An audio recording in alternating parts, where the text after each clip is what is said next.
হযরত ওমর ফারুক রাদিয়াল্লাহু তাআলা আনহু একবার হেঁটে যাচ্ছিলেন অন্ধকার রাতে, পেছনে কিছু সাহাবীরা হাঁটতেছিলেন।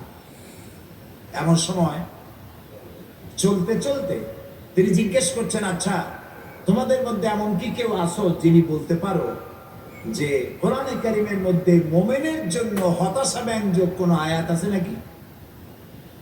একজন চট করে জবাব দিলেন, আছে। কি সেই আয়াত মুমিনের জন্য হতাশা ব্যঞ্জক? পেছনে যিনি জবাব দিচ্ছিলেন তিনি বললেন, فَمَن يَعْمَلْ مِثْقَالَ ذَرَّةٍ خَيْرًا يَرَهُ وَمَن يَعْمَلْ مِثْقَالَ ذَرَّةٍ شَرًّا يَرَهُ।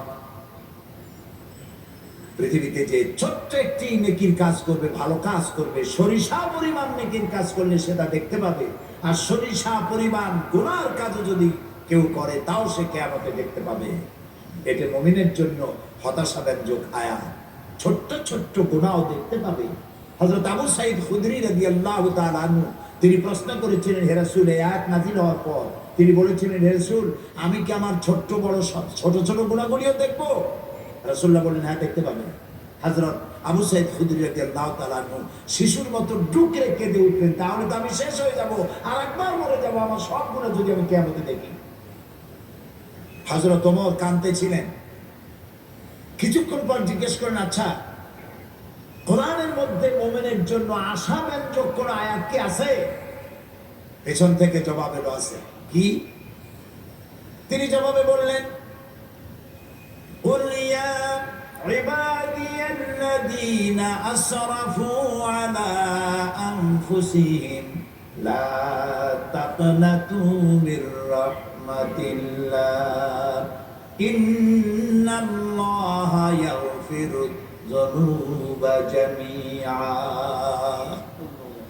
হে নবী, আপনি বলুন, হে আল্লাহর বান্দারা, তোমরা যারা নিজের নফসের উপরে জুলম করেছো, অত্যাচার করেছো, লা তাকনাতু মির রাহমাতিল্লাহ, আল্লাহর রহমত থেকে মায়ুস হয়ে যেও না, নিরাশ হয়ে যেও না, হতাশ হয়ে যেও না।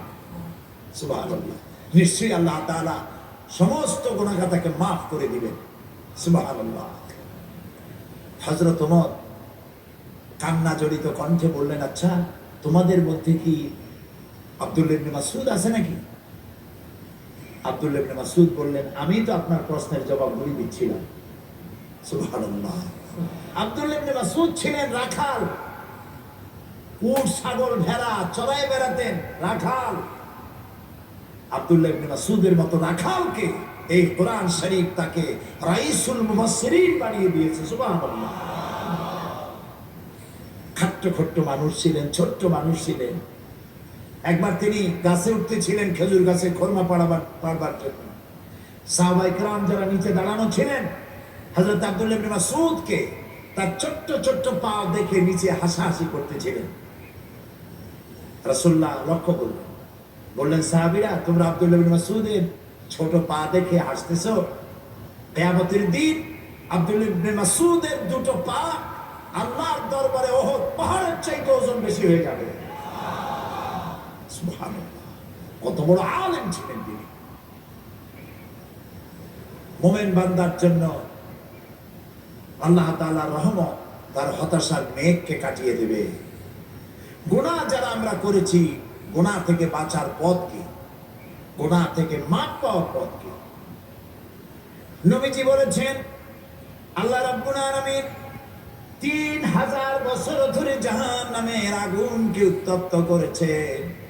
এই জাহান্নামের আগুন অন্ধকার অমাবস্যা রাতের মতো কালো হয়ে গেছে।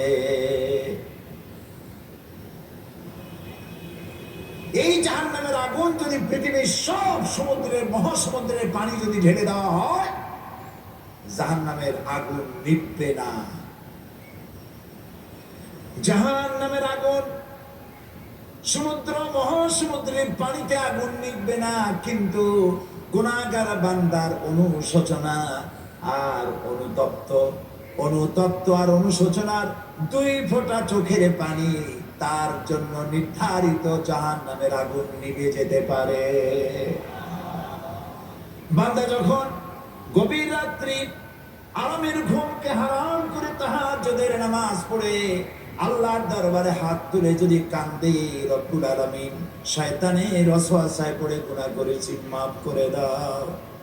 নবীজি বলেন, চোখের পানি নাকের অর্ধেক আসতে না আসতে আল্লাহ রব্বুল আলামিন তার এই ক্রন্দনরত বান্দাকে মাফ করে দে।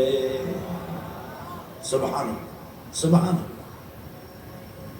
আল্লাহ তাআলা অসীম রহমতের মালিক।